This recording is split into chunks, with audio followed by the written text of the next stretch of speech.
Hi guys, for today's video nga ay nandito tayo sa palengke. Late upload lang tayo guys ha.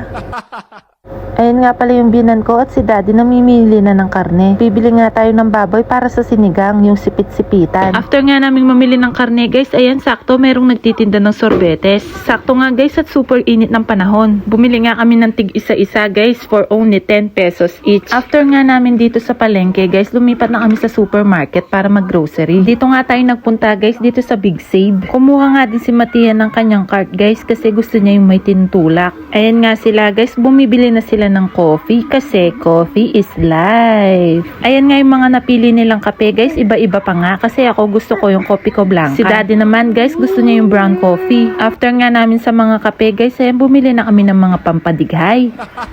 At syempre guys, hindi mawawala yung favorite namin na choco.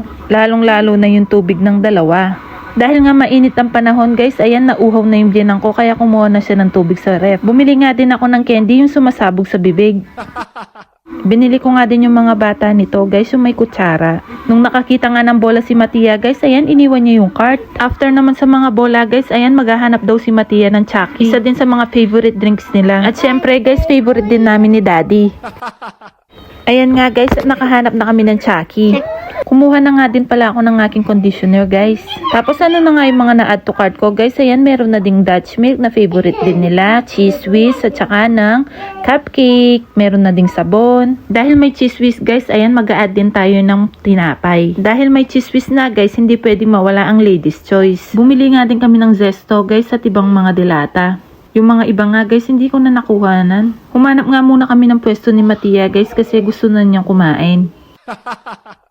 Habang dumededi nga si Matia guys, ayan naman si Ate Martina akyat baba dito sa may hagdan. At oras na nga ng pagbayad guys, tapos na tayong mamili. Dahil nakikita ko nga tong minute maid sa mga vlog guys, kaya ayan trinay din namin. At ayan na nga yung mga napamili namin guys. Sakto naman guys, nung magbabayad kami, walang katao-tao dito sa cashier kaya kami na yung magbabayad. Kaya let's go guys, it's time to pay. Tinanong nga nila kami guys kung trinay namin tong pamatay ng lamok. Sabi namin hindi, kaya trinay nila. Tignan nyo naman guys, kami lang yung tao dito sa cashier. Sa sobrang tagal nga guys, ayan napaupo na naman kami ni Matia dito sa may upuan.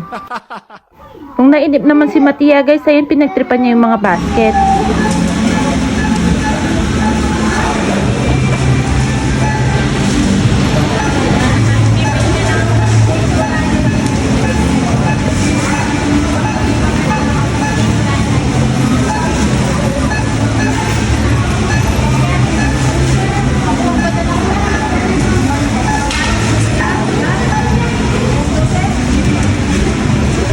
Ito nga yung laman ng ref namin guys. Tulad nga ng sabi ko dun sa ref refill vlog guys. Nauna pa yung ref refill kaysa sa grocery vlog. Kaya ito na guys.